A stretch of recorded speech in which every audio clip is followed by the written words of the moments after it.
අපි හැමෝම තර්ක කරනව නේද? ඒත් තර්කයක් කියන්නේ හැමතිස්සෙම සටනක් මොනේද? අද අපි කතා කරන්න යන්නේ ඕනෑම උණුසුම් කතාබහක් වුණත් සහයෝගයෙන් වැඩ කරන අවස්ථාවක් බවට පත් කරගන්නේ කොහොමද කියන එක ගැන. මේක ඇත්තටම තර්කයක් දිනනවා කියන මුළු අදහසම උඩියට කුරු කරන විග්‍රහයක්.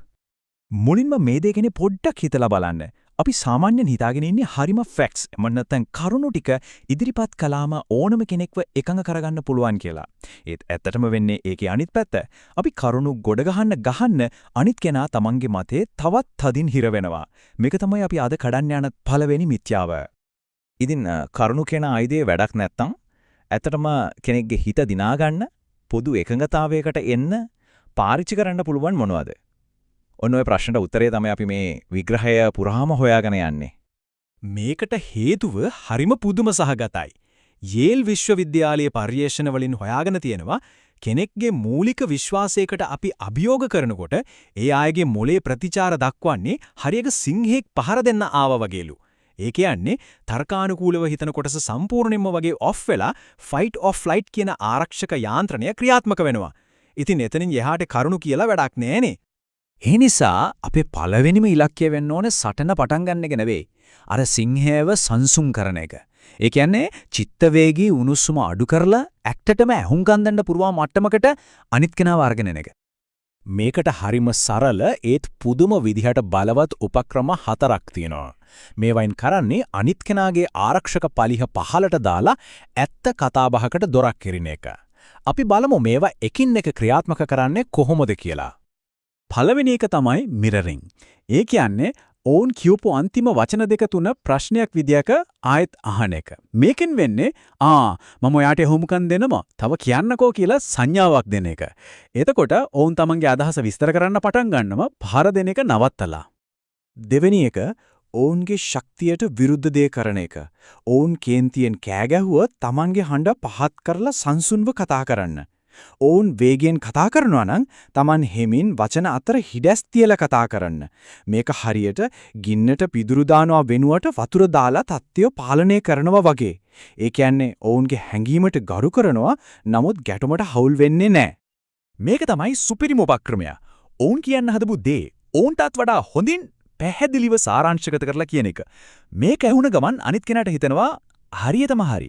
මෙයා මාව තේරුම් ගත්තා කියලා. අන්න ඒ මොහොතේම ඔවුන්ගේ ආරක්ෂක ආකල්පයේ දිය වෙලා යනවා. ඊළඟට තියෙන්නේ හරිම පොඩි දෙයක්. ඒත් ප්‍රතිඵලය හිතා ගන්නත් බැරි තරම්.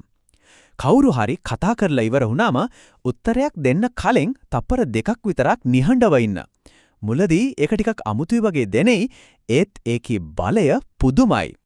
මොකද දන්නවද මේ තත්පර දෙකේ නිශ්ශබ්දතාවය නිසා Taman කියන දේ 30% විතර වඩා විශ්වසනීය වෙනවා කියලා අධ්‍යයන වලින් බව ඔප්පු වෙලා තියෙනවා. ඒකෙන් පේන්නේ Taman හිතලා බලලා බුද්ධිමත්ව කතා කරන කෙනෙක් කියන එකයි. හරි දැන් අපි අර ආරක්ෂක පලිහා අයින් කළා. දැන් පුරුවන් කතාවේ ගැඹුරටම යන්න. මේ දෙවෙනි අධීරයේදී අපි හොයන්නේ ඔවුන්ගේ තර්කයේ පිටුපස්සේ හැංගිලා තියෙන සැබෑ අවශ්‍යතාවය නැත්නම් බය මොකක්ද කියන එක. මෙතනදී අපි හරියට රහස් පරීක්ෂකයෙක් වගේ වැඩ කරන්න ඕනේ. මතු පිටින් පේන වචන වලින් එහාට ගිහින් ඔවුන්ගේ හිතේ තියෙන ඇත්තම කතාව හොයාගන්න මේ ප්‍රශ්න අපිට උදව් වෙනවා. ඔයා වැරදි කියන එකෙන් වෙන්නේ තවත් සටනක් පටන් ගන්න එක විතරයි. ඒ වෙනුවට අවංක කුතුහලයකින් අහන්න ඔබ ඒ විදිහක හිතන්න පටන් ගත්තේ කොහොමද කියලා. මේකෙන් වෙන්නේ ඔවුන් ආරක්ෂා වෙන එක නවත්තලා තමන්ගේ කතාව පැහැදිලි කරන්න පටන් ගන්න එක. කෙනෙක් හුඟක් කේන්තියෙන් හෝ දුකෙන් ඉන්න වෙලාවක මේ ප්‍රශ්නය අහන්න. මේක මැජික් එකක් වගේ. මේකෙන් ඔවුන්ගේ මොලේ චිත්ත වේග පාලනය කරන කොටසේ ඉඳලා තර්කානුකූලව හිතන කොටසට බලය මාරු වෙනවා. ඒ කියන්නේ ඔවුන්ට පහර දෙනව වෙනුවට පැහැදිලි කරන්න සිද්ධ වෙනවා. මේක තමයි වැදගත්ම දේ. මිනිස්සු තර්ක කරන්නේ කරුණක් වෙනුවෙන් විතරක් නෙවෙයි ඕන්නේ හරහා තමන්ගේ වටිනාකමක් අනන්‍යතාවයක් නැත්නම් යම් බියකින් තමන්මම ආරක්ෂා කරගන්නවා. උන්ගේ තර්කයේ පිටුපස්සේ තියෙන ඒ ආරක්ෂා කරගන්න හදන දේ මොකක්ද කියලා තේරුම් ගන්න එක හරිම වැදගත්. හරි. අපි දැන් ඕන්ව සංසුන් කළා. ඕන්ගේ හිතේ තියෙන දේ තේරුම් ගත්තා. දැන් තමයි වැදගත්ම කොටස.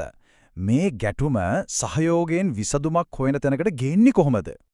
මෙතනදී අපි කරන්නේ තර්ක කරුණ දෙන්නෙක්ගේ තැනින් අයින් වෙලා එකම ප්‍රශ්නයකට මුහුණ දෙන හවුල්කරුවන් බවට පත්වෙන එක. මේ ඒකට අවශ්‍ය පියවර 3. ඔවුන් පෞද්ගලිකව පහර දුන්නත් කවදාවත් Tamanව ආරක්ෂා කරගන්න උත්තර දෙන්න එපා.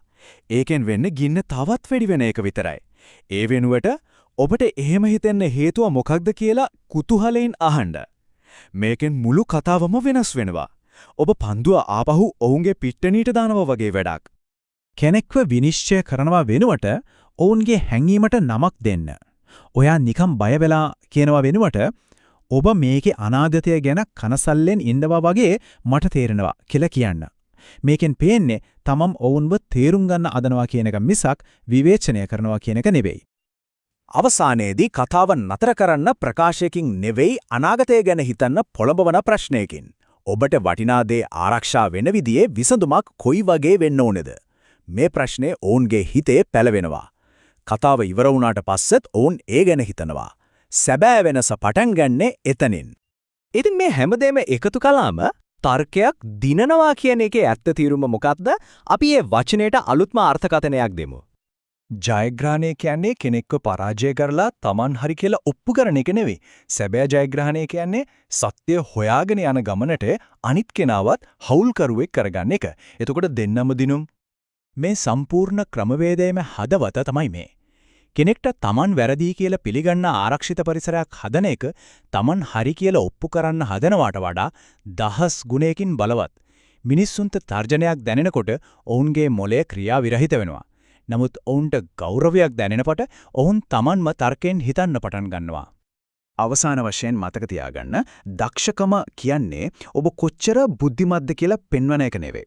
සැබෑ දක්ෂකම කියන්නේ අනිත් කෙනාට තමන්ගේම හිත වෙනස් කරගන්න තරම් ඔවුන් බුද්ධිමත් කියලා දැනෙන්න සලස්වන එක. අන්න ඒක තමයි සැබෑ බලපෑමක් කරන්න පුළුවන් කලාව.